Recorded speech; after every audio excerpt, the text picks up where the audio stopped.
আর শুরুতেই যে খবরের দিকে নজর রাখবো, সিভিক ভলেন্টিয়ার ঝাড়াই বাছাইয়ে নির্দেশিকা জারি করলো স্বরাষ্ট্র দফতর। সিভিক ভলেন্টিয়ারদের যোগ্যতা ফের যাচাই।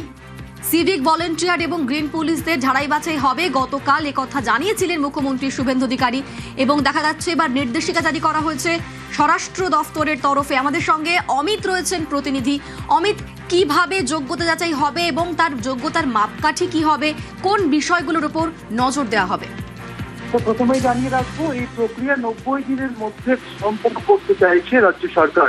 রাজ্য স্বরাষ্ট্র দপ্তরের তরফে যে নির্দেশিকা জারি করা হয়েছে, সেক্ষেত্রে প্রতিটি জেলায় এই বর্তমানে যে সমস্ত সিভিক ভলেন্টিয়াররা কাজ করেন তাদের কর্মদক্ষতা এবং তাদের রিক্রুটমেন্ট পদ্ধতি সমস্ত কিছু বিচার বিশ্লেষণ করা হবে, এমনটা কিন্তু রাজ্য স্বরাষ্ট্র দপ্তরের নয়া নির্দেশিকায় বলা হচ্ছে। সেক্ষেত্রে প্রতিটি জেলার জেলা শাসক, পুলিশ সুপার এবং একজন অবসরপ্রাপ্ত বিচার বিভাগীয় কর্মকর্তার নেতৃত্বে রিভিউ কমিটি গঠন করা হবে।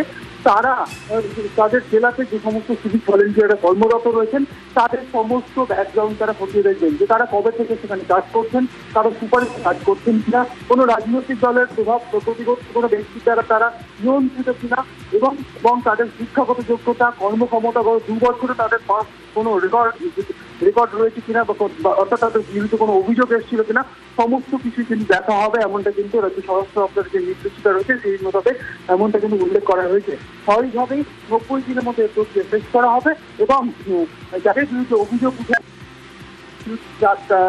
বা দেখা যাচ্ছে যে যাদের বিরুদ্ধে এর আগে কোনো অভিযোগ রয়েছে বা কোনো রাজনৈতিক নেতৃত্ব দ্বারা তাদের রিক্রুটমেন্ট হয়েছে, সেক্ষেত্রে কিন্তু বিশেষভাবে সেই বিষয়গুলোর উপর নজর রাখা হবে এবং তারপরে পরবর্তী পদক্ষেপ করা হবে। তবে আতঙ্কিত হওয়ার কিছু নেই, এমনটা কিন্তু উল্লেখ করা হয়েছে এই নির্দেশিকায়। ধন্যবাদ অমিত।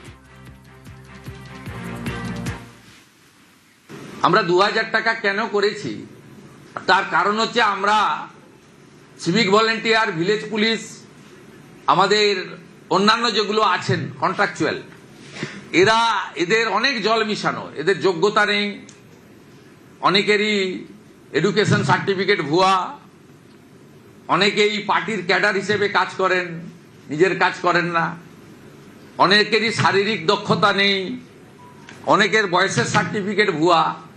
আপনাদের আপাতত 2000 টাকা দিয়েছি, কিন্তু একটু ঝাড়াই বাছাই হবে, এটা এখন থেকে মেন্টাল প্রস্তুতি রাখতে পারেন।